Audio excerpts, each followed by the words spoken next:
जी नमस्कार। इस नए वीडियो में आप सभी का स्वागत है। तो जैसा कि आप सभी के सामने क्लास 12th का हिस्ट्री का मोस्ट इंपॉर्टेंट ऑब्जेक्टिव क्वेश्चन लेके आ गया। चैनल पर नए होंगे तो चैनल को सब्सक्राइब कर लीजिएगा, बेल आइकन को ऑन कर लीजिएगा, ठीक है, और एक प्यारा सा लाइक कर दीजिएगा। आइए इसी के साथ स्टार्ट करते हैं। आज का क्वेश्चन क्या कह रहा है कि अंबालिका किसकी पत्नियां थी। तो याद रखिएगा, अंबालिका जो पत्नी थी वो विचित्रवीर्य की पत्नी थी। किसकी पत्नी थी?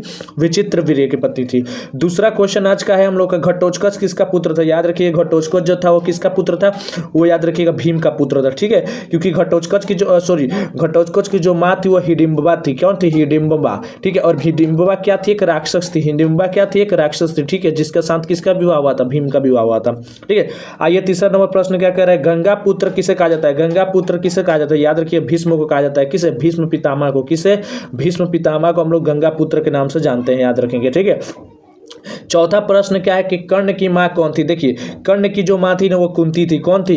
कुंती थी। याद रखिए, कुंती उन्हीं पांडवों की भी माँ थी। कौन थी? पांडवों जो थे 5 पांडव, उनकी भी माँ थी। तो कहा जाता है ये भी ना कि जो कुंती के गर्भ से जो बच्चा हुआ तो सबसे पहले वो सूर्य पुत्र था। कौन? कर्ण था। कौन था? कर्ण। याद रखिएगा, सूर्य पुत्र कौन था? कर्ण था, ठीक है, क्योंकि उनकी कहा यह भी जाता है कि उनकी शादी से पहले ही वो शायद बच्चा हो गए थे, ठीक है, सूर्य के प्रकोप से, सूर्यदेव के प्रकोप से, इसलिए उसको इनकार कर दिया गया, उसको हटा दी गई, ठीक है, इसलिए ये इन्हीं का बेटा माना जाएगा, ठीक है। आगे चलते हैं। अगला क्वेश्चन क्या कह रहा है? 5 नंबर क्वेश्चन कह रहा है कि मानव जीवन के संपूर्ण जीवन को कितने आश्रम में बांटा गया। तो आप पढ़ेंगे तो आपको पता चलेगा 4 प्रकार के। कितने? 4। 0 से लेकर के 25 वर्ष तक आप ज्ञान की अर्जित कीजिए। फिर 25 से लेकर के 50 साल तक आप शादीशुदा जीवन यापन कीजिए। उसके बाद से 50 से लेकर के 75 साल तक अपना एक जंगली में जो जा करके ज्ञान लेने वाला अलग होता है। उसके बाद 75 साल के बाद आप क्या सन्यासी बन करके अपना जो भी करना है जीवन में कीजिए। तो 4 प्रकार के आश्रम आपको देखने को मिलेगा, ठीक है।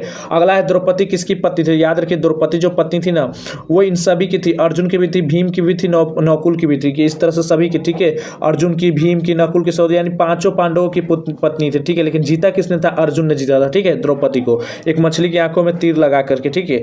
आइए तो अगला प्रश्न क्या है, यह प्रश्न कह रहा है कि अभिमन्यु किसका पुत्र है। याद रखिए, अभिमन्यु जो है वो अर्जुन का पुत्र है। किसका पुत्र है? अर्जुन का पुत्र है। याद रखिएगा, किसका पुत्र है? अर्जुन का। तो मैं आशा करता हूं कि आप तो आज का क्लास बहुत अच्छा लगा। और चैनल पर नए होंगे चैनल को सब्सक्राइब कर लीजिए, बेल आइकन को ऑन कर लीजिएगा। चलिए, जय हिंद, जय भारत।